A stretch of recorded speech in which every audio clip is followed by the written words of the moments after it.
gente, tudo bom com vocês? Comigo tá tudo bem também. Então, pessoal, eu tô aqui, conforme prometido, para falar com vocês sobre a Igreja Anglicana, certo? No século XVI vai surgir a Igreja Anglicana. E aí a gente vai ter que falar sobre por que surgiu a Igreja Anglicana.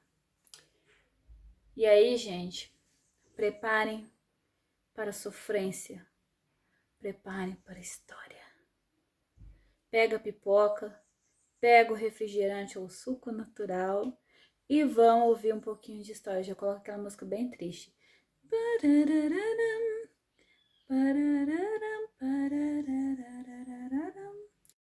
Catarina, a gente precisa ter uma conversa muito séria, mano. Oxi, pois pode falar, meu rei. É que eu quero divórcio. Não dá mais pra mim, eu tô querendo casar com a Ana Bolena, tá entendendo? O quê? Como você ousa, Henrique? Eu vou ter um ADP. Um AD o quê? Um ataque de pelanca, seu ordinário. Como você ousa? Gente, para falar da Igreja Anglicana, a gente tem que falar de história de príncipe e princesas, certo? Só que não é conto de fada da Disney, gente. Na realidade, está muito longe de ser isso, né? Mas eu posso dizer que a história por trás da criação da Igreja Anglicana é uma história cheia de reviravoltas, de emoções, né? E até de algumas mortes, né? Então, pessoal, como é que vai começar isso tudo? O rei Henrique VIII não era nem para ser rei, né? Porque ele não era o filho primogênito. O filho mais velho era o Arthur. O que acontece? O pai de Henrique VIII, o Henrique VII, começa a conversar com o rei Fernando de Aragão e a rainha Isabel de Castela, lá da Espanha, tá? E aí eles resolvem prometer os filhos em casamento. O Arthur casaria com a filha mais nova do rei da Espanha, que era o Fernando, certo? E aí eles resolvem casar os filhos. Até aí tudo bem. Arthur casa com Catarina de Aragão. Arthur, na época, em 1501, ele tinha apenas 15 anos. 20 semanas depois, o pobre Arthur adoece e morre. A Catarina de Aragão fica viúva, coitada. Nem tinha casado direito, já tinha se tornado viúva. E aí o Henrique VII pensa e resolve, depois de algum tempo, propor para o Fernando, que era o pai dela, né, o rei espanhol: olha, vamos fazer o seguinte, vou pôr meu filho mais novo, o Henrique, que viria a ser o Henrique VIII, né, para casar com a sua filha. Ele assume os deveres maritais do irmão Arthur. Detalhe, o Henrique, na época, gente, ele tinha apenas 10 anos, a Catarina, ela era mais velha que ele, tá? E aí ele casa com ela, certo? Eles vão ficar casados um bom tempo. Eles se casam, se não me engano, em 1503 e vão ficar casados um bom tempinho. Só que, ao longo do casamento, a Catarina de Aragão não consegue dar filhos homens para ele, queria um herdeiro do sexo masculino. Ela engravida uma vez, em 1514 ela tem um aborto, perde uma filha, e depois de um tempo, em 1516, nasce a primeira filha do casal, né, que é a Maria. E aí, como depois de muito tempo a Catarina não consegue dar filhos homens pro Henrique, ele começa a ventilar a ideia de se divorciar. E aí, qual que é a malandragem? É malandragem, viu? Qual que é a malandragem do Henrique? Ele fala que tem um versículo lá em Levítico, na Bíblia, que fala que não pode descobrir a nudez da mulher do irmão. E ele fala, ó, cometi um pecado, Papa. Eu casei com a mulher do meu irmão. Eu feri Levítico. Esse casamento ele tem que ser anulado. Isso, gente, já era 1527. Olha quanto tempo já tinha transcorrido, né? Dele casado com ela. O Papa olhou para ele e falou, né? Pra ele, olha, Henrique, tu tá de brinquedo with me? Você tá brincando comigo mesmo? Você quer anular o casamento depois de tanto tempo? Você já tem uma filha com a mulher, rapaz. Você tá ficando doido, mano. E aí, ele resolve anular mesmo, de qualquer jeito. Porque ele era rei. Ah, eu sou rei, quem manda sou eu.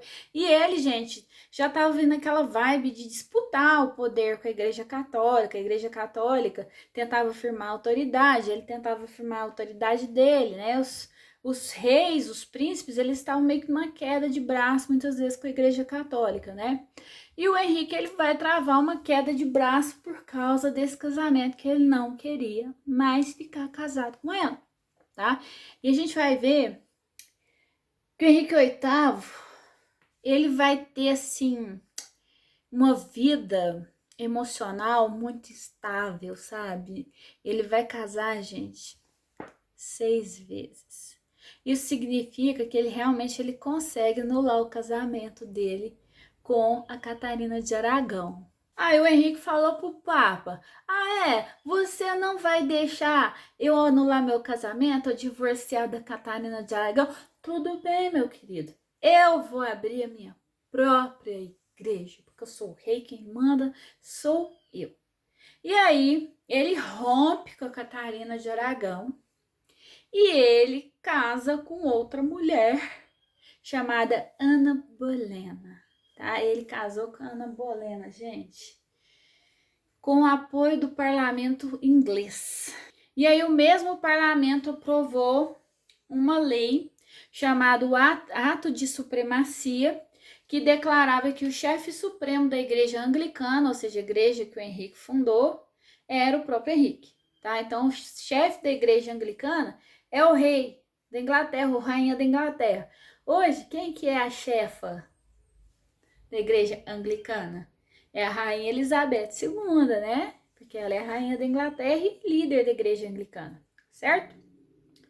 E aí, o Papa Paulo III, que era o Papa da época, excomungou o Henrique VIII. Olha, você está expulso da igreja católica, tá? Só que isso não abalou o rei Henrique VIII, porque ele falou, tá, eu tenho uma igreja agora, mano. Eu não tô nem aí, tô nem aí.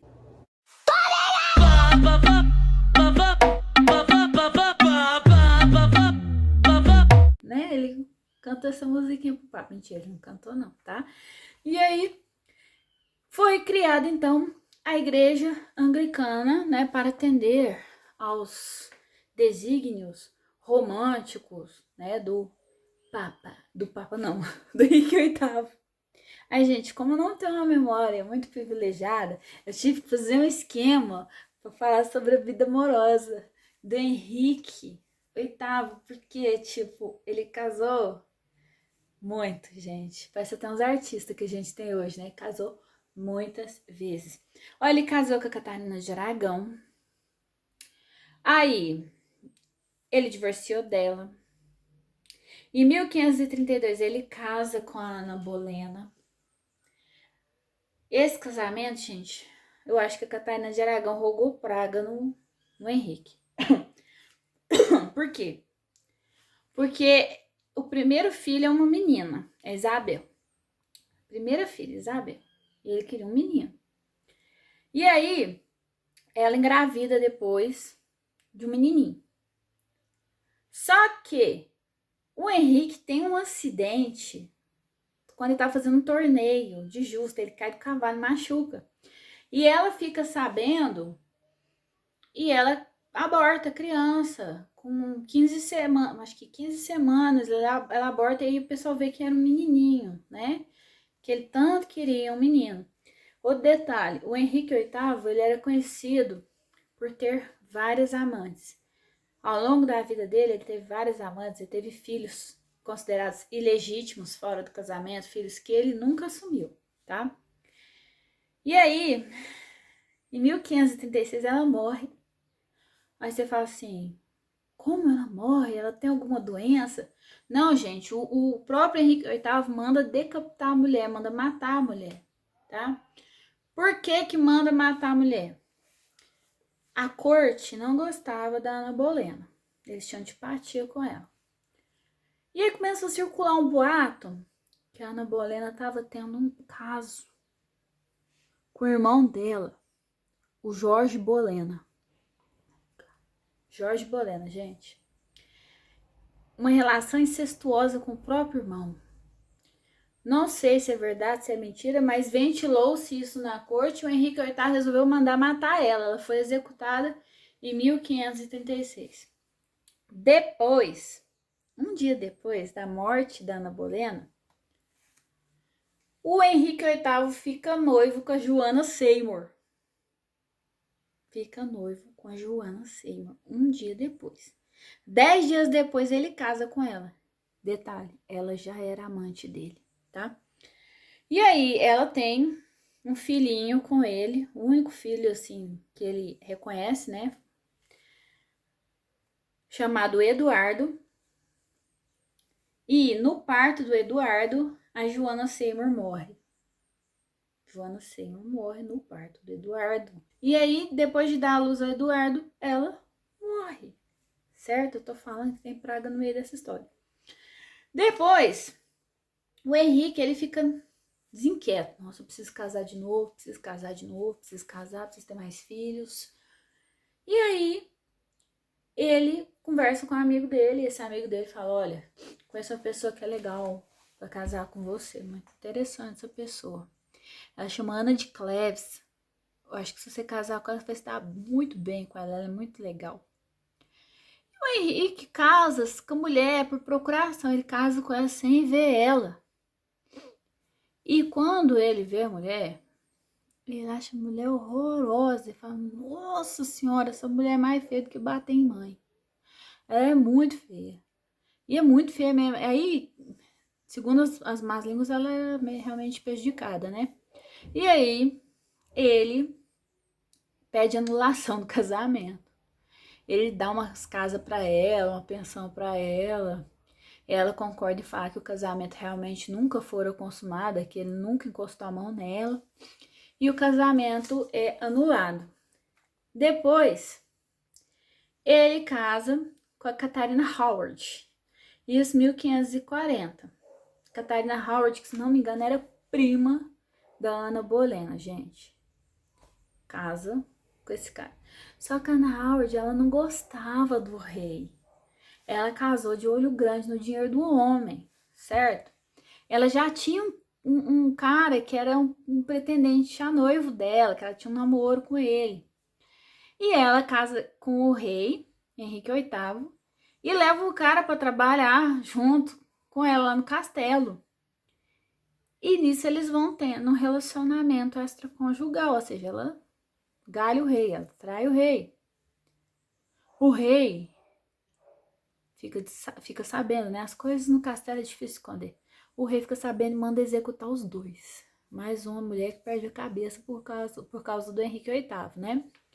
Depois, ele casa com uma viúva rica chamada Catarina Parr, em 1543. Aí com essa ele sossega, ele vai ficar com ela até o final da vida dele, né? Era conhecida a Catarina Parr por ser uma mulher muito inteligente, muito sábia, muito culta, né?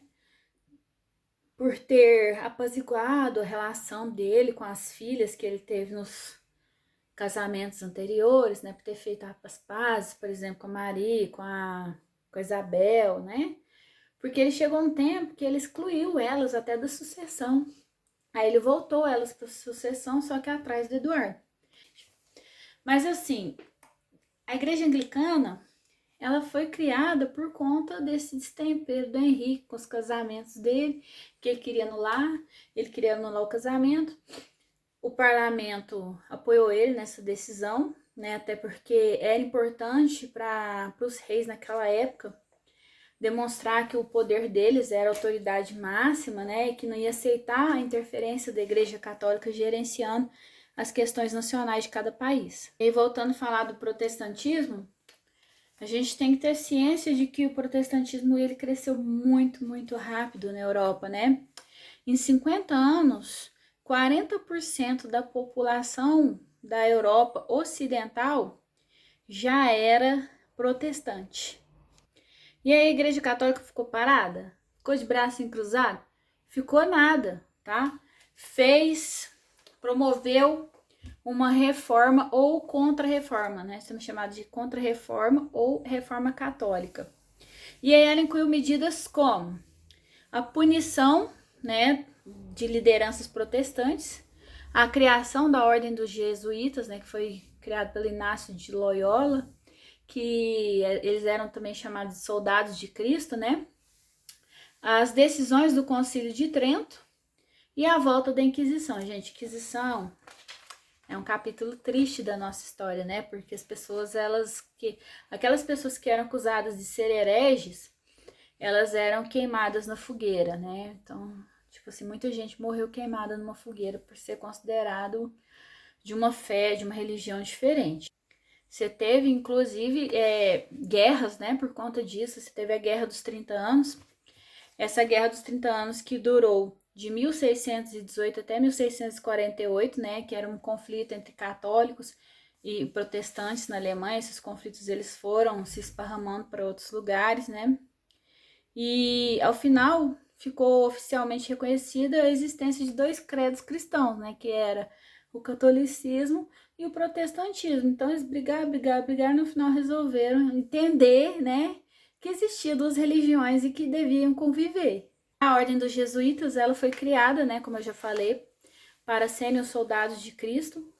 Eles que tinham a função de combater o protestantismo e de difundir, né, o catolicismo por toda a Europa, e não só a Europa, né, como outras partes do mundo. Era muito comum os navios dos colonizadores, né, eles terem sempre um jesuíta a bordo ali. Chegava um conquistador, chegava também um jesuíta junto, né? E esses jesuítas, eles criaram escolas, eles catequizaram povos indígenas, né? Eles ensinaram a cultura do homem branco, eles aculturaram esses povos indígenas. E aí, em 1545, o Papa Paulo III convocou um concílio, uma reunião, né, entre a liderança da Igreja Católica, lá na cidade de Trento, na Península Itálica, para que eles pudessem reformar a doutrina católica, reformar o catolicismo, principalmente por causa das críticas que o catolicismo enfrentava, né? E aí, em 1563, depois de anos, né, conversando sobre o que deveria ser reformado ou não, eles chegaram a algumas conclusões. Aí eles afirmaram que os sacramentos da Igreja Católica são batismo, crisma, eucaristia, matrimônio, penitência, a ordem e a unção dos enfermos. Falaram também que a autoridade do Papa ela é infalível perante os assuntos da fé católica e que a doutrina religiosa católica ela tem como fonte a Bíblia, cabendo ao clero católico a interpretação da mesma, né? Então, se contrapunha àquela visão luterana, né? Que você mesmo poderia fazer a sua interpretação pessoal da Bíblia. Segundo eles, essa interpretação não cabe ao fiel, ela cabe ao clero católico. E aí, gente, teve a reativação da Inquisição, que eu já falei que foi terrível, né? Muita gente sendo queimada na fogueira. E em 1559, a Igreja Católica elaborou o Index Librorum Prohibitorum. Index Librorum Prohibitorum. O que é isso, gente? Era um rol de livros proibidos, que os católicos não poderiam ler, certo? Obras proibidas. Por exemplo, entre essas obras proibidas estava o livro do Galileu Galilei. Sim, gente, aquele rapazinho que falou que o modelo correto era o modelo heliocêntrico. que é isso? O Sol está no centro e os planetas estão lá girando em torno dele, certo? Fazendo aquele movimentozinho elíptico em torno do Sol. A Igreja Católica acreditava no modelo geocêntrico. A Terra está lá paradinha no meio e o Sol está girando em torno da Terra. A Terra acreditava nisso. E aí, esses inquisitores, eles julgavam e puniam pessoas que eram condenadas por heresia, né? Que era o quê, gente? Não estar dentro da doutrina católica. E aí a gente fica com a lição para nós hoje em dia. A lição da tolerância, né? O que é tolerar? Respeitar o outro, né? Respeitar a fé do outro, respeitar as crenças das demais pessoas, né? Tem uma parte que no meu livro que eu achei interessante, eu separei para ler, né? Ó, a caridade é uma das virtudes mais valorizadas no cristianismo. Quem a pratica não pode provocar dor no outro, mas sim amá-lo e respeitá-lo. No entanto, em nome do cristianismo, muitas pessoas cometeram atos de violência, tais como guerras religiosas e perseguições a hereges e judeus.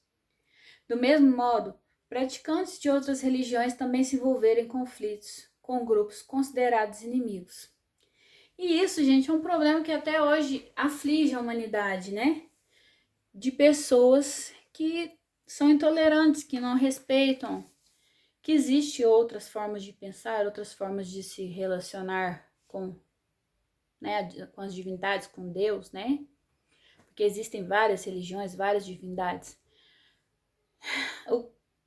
Cada um tem a sua e cada uma tem que ser respeitada, né? Dessa forma a gente evita conflitos, a gente evita dor, a gente evita várias coisas que a gente viu no passado. E fala-se muito que o valor da história é principalmente o quê? Estudar, entender o passado para não repetir os erros que foram cometidos antes, tá bom? Então, um grande abraço a todos, fiquem com Deus e respeito os coleguinhas, tá bom? Grande abraço a todos, juiz, hein?